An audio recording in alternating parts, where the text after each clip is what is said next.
Jason Rothenberg, writer of the first episode and many others in the hit Netflix original, The 100, actually has an interesting history that might have influenced the show. 1 minute critical lens, man. Okay, so to start things off, I'm going to give you a rundown of the biographical critical lens. There are three critical lenses primarily used to dissect dystopian film and literature: the archetypal lens, the eco-critical lens, and then we're going to be focusing on today, the biographical lens. Have you guys ever heard of Ole Miss? Well, in case you've been living under a rock, this is Ole Miss, otherwise known as the University of Mississippi. I was doing a little research and I came across an actual school website for an English class there. It gave me a lot of information about the biographical lens, and it's coming from a college professor, so I don't want to hear any of that BS about credible sources. I got credibility. It was talking about using this lens to, recognize a piece is written by an actual person and take their life and history into account while studying their work. That wasn't enough for you? I got a whole PowerPoint from Cedarville University. Is that enough for you? Anyways, this PowerPoint heavily harps on context. I'm rolling my eyes under my glasses if you can't tell.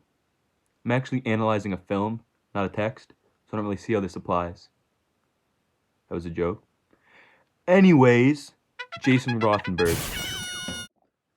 Guy started out as an assistant writer in a bunch of films in Hollywood. None of them were very important, until his big break as the lead writer in an unreleased film called Body Politic. This film was, according to IMDb, a look at Washington politics through the eyes of up-and-coming staffers.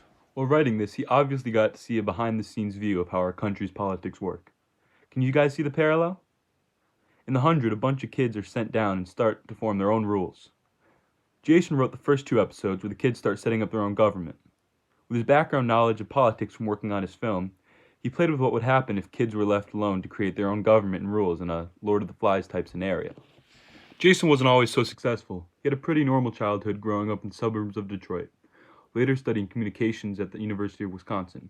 Like I said earlier, he started out as an assistant in Hollywood, assisting in the production of the two films Original Intent and American Cuisine, in 1992 and 1998 respectively. He then became the production office coordinator for the film Julian Donkey Boy, finally creating Body Politic and then The 100, which, by the way, boasts 93% Rotten Tomatoes. Jason experienced a surge in his power, which very likely could be reflected in his show. What's more powerful than a bunch of kids given total independence from their parents and past rules?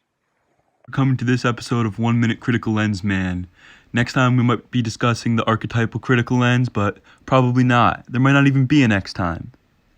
Man, that was dark. This is a dystopian class, so makes a little bit of sense. 1 minute critical lens, man.